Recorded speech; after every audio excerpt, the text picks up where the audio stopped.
Bizarre Brain Comics.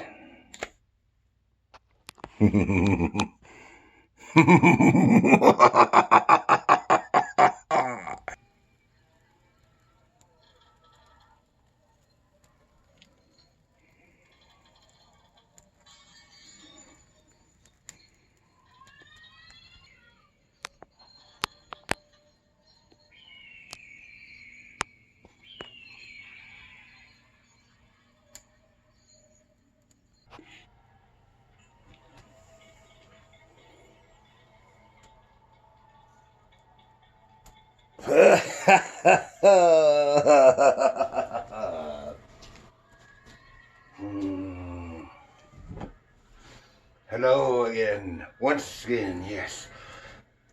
I am the Dark Librarian here. Your Halloween horror host. I'm here to tell you tales of terror.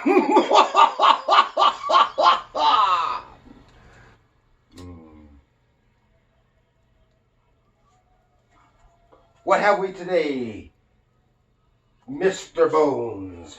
Mr. Bones. He holds my stories for me. As today we have this DC Silver Edition. It is a reprint of The House of Secrets, featuring the story from issue 92 from 1971. The Swamp Thing.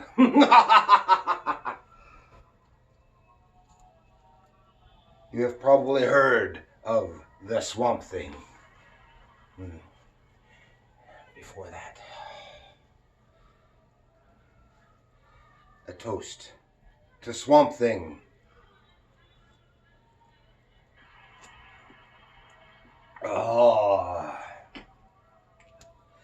And all the horrors he brings.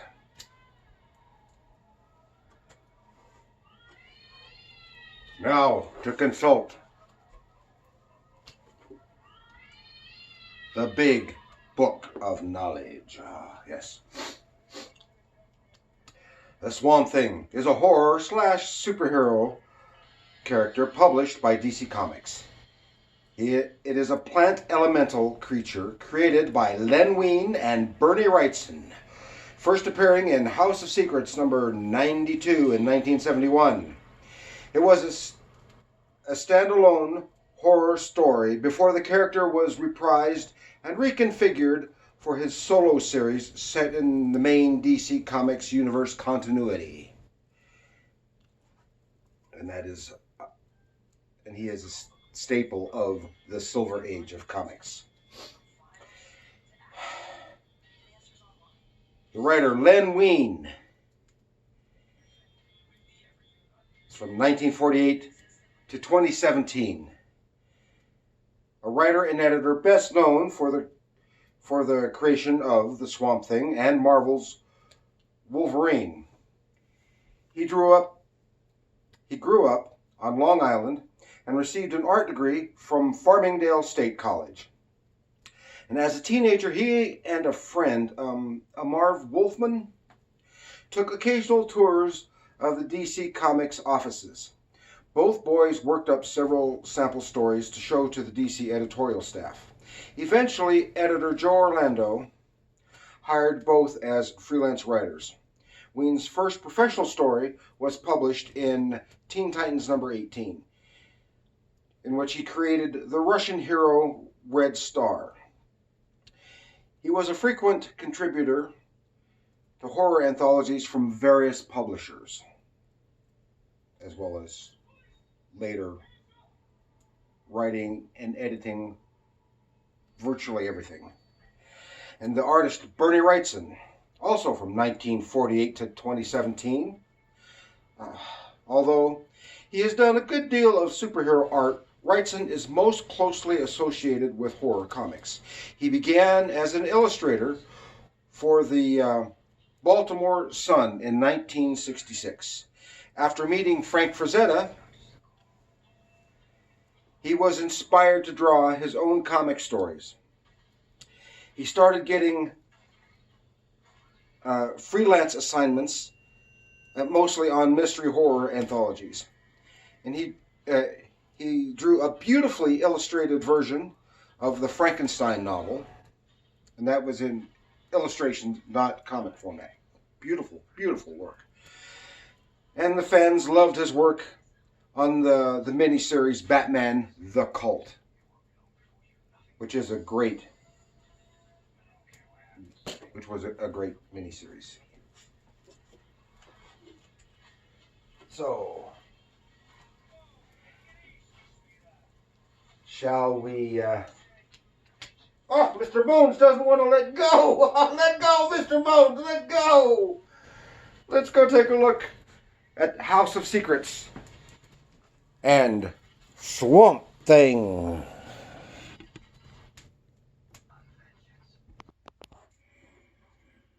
There is no escape from the House of Secrets.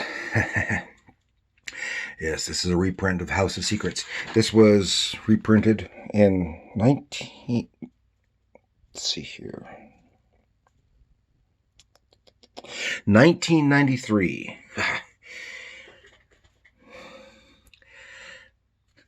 In this issue, they reprinted various stories from various issues and magazines, because this particular story here with Kane as the horror host was from House of Mystery.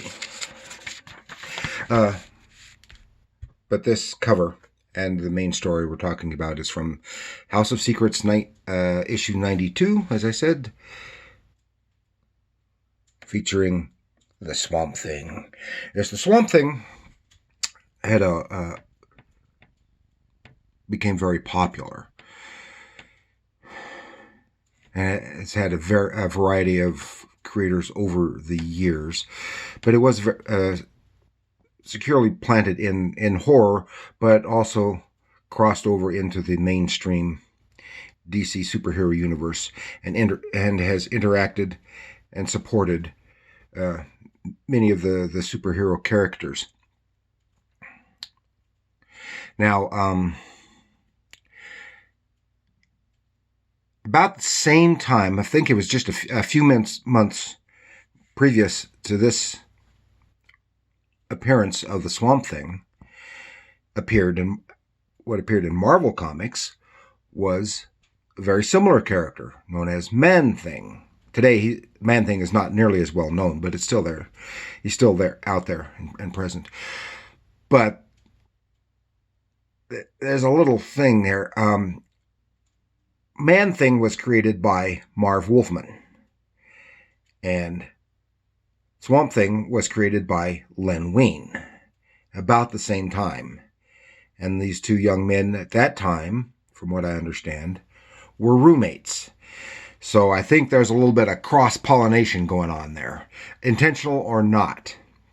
But neither of these characters is the original Swamp Monster. There have been a few others popping up here and there, but from what I understand, the original Swamp Monster was known as the Heap from the 1940s. I don't even know what. I've seen references to him and pictures of him, but I've never seen an actual story with the Heap. And so I'm not sure what publisher published it or who created it. But he looked kind of like a walking haystack, but he was a swamp monster made of muck and stuff, just like these guys. Okay, this is, as I said, a short story.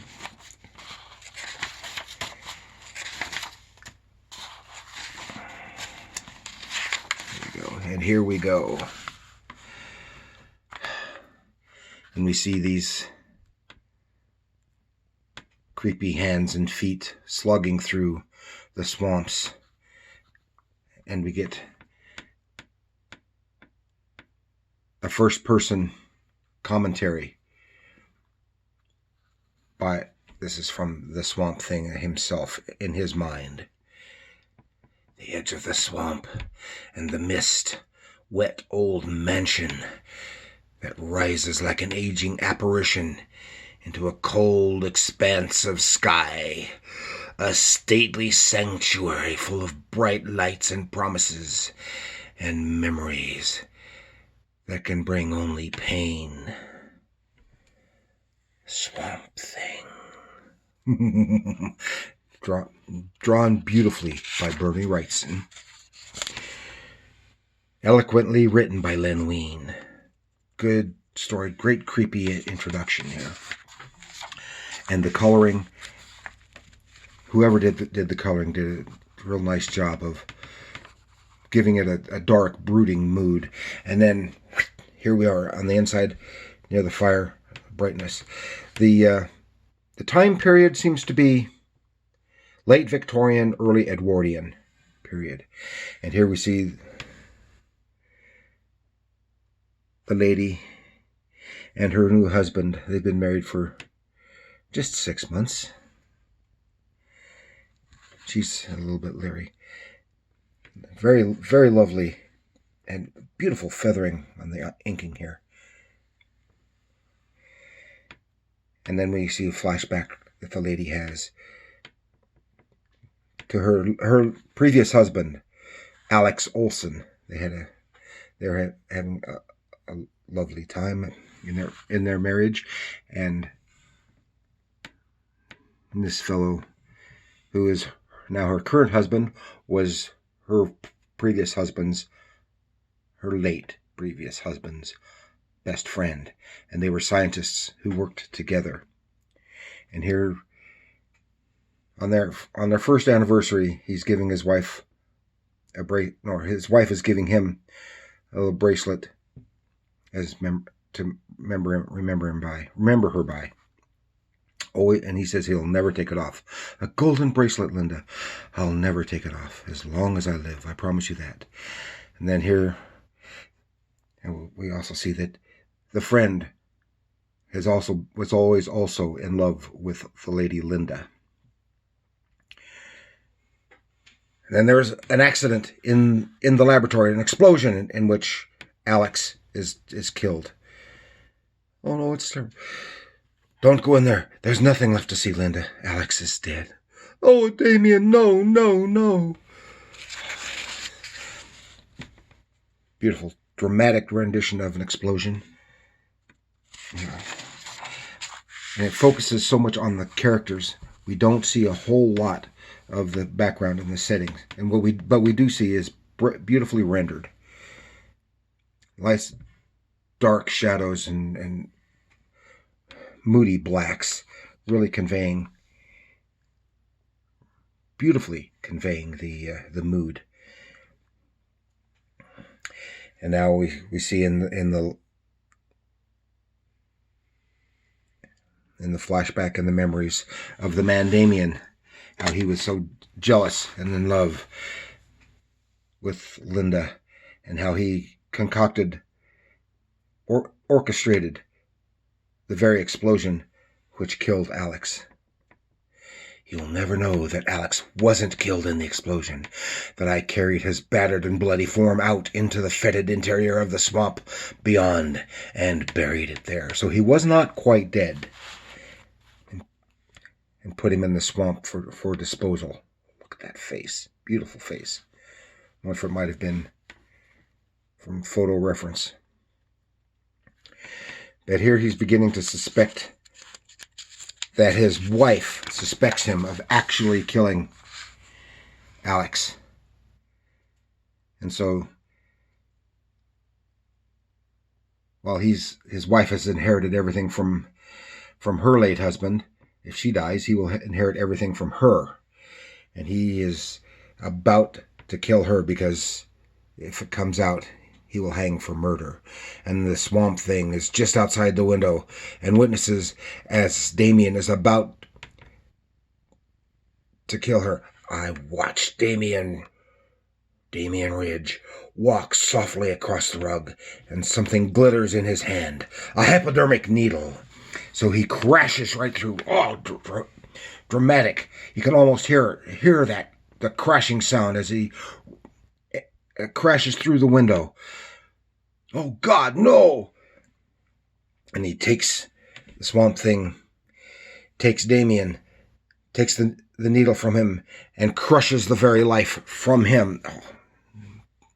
Slowly, certainly, I force the life from Damien's black-hearted body, a life he does not deserve. Ah, yes. Beautiful. Beautifully told and rendered. No, stay away. So Linda is horrified. She has no idea that it's actually Alex, but Alex does. She is so horrified. And he is so saddened that he has horrified her, but gratified that he has saved her life as he turns and leaves. See the darkness and slumps back into the loneliness of the swamp. If tears could come, they would. Oh, the end. And that is the introduction of the Swamp Thing. And of course, when it was brought back for a solo title, it was put in contemporary times.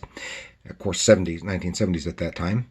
And instead of Alex Olson, he was Alec Holland. And he had an enemy, Arcane, who was his enemy for a long period of time. And then in the early 1980s, Wes Craven, I think it was Wes Craven, produced and directed the low-budget Swamp Thing movie. And it just so happened that it was shot in even though the story is supposed to take place in Louisiana, it was shot in Magnolia Gardens in Charleston, South Carolina. I happened to be stationed there at that time, and we kept hearing about it on the news. So that was a neat thing. And so then the following year when it came out, I went and saw it. Of course, the special effects, the costumes, were cheap and crude, even for the time. But the movie did surprisingly well. And then got at least 2 sequels, which had larger budgets and some better-known actors. Although the first movie did have the well-known actor Louis Jourdan, who played the villain Arcane, and he did a wonderful job. That just a year or two later, he played a Bond villain, so he was well known and well thought of, and a wonderful French actor. And then, of course, those movies spun off into an HBO television series. I've never seen the whole thing. A couple of years ago, it was rebroadcast on, I can't remember what channel it was. I watched a few episodes. Oh, it was terrible. So terrible. So terrible. And it lasted, I think, just 1 season. And then it had a 1 or 2 season stint as an animated show. But then, about 4 years or so ago, Swamp Thing got a rebirth on, I think it was DC Universe streaming service. But unfortunately just lasted the 1 season. But it was much superior to any of the previous incarnations on television or film.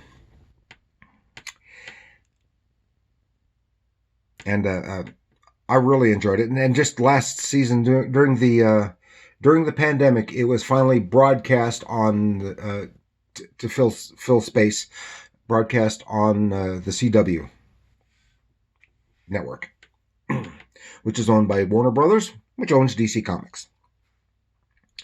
So there you have it. Some lovely artwork, some scary story, perfect for Halloween.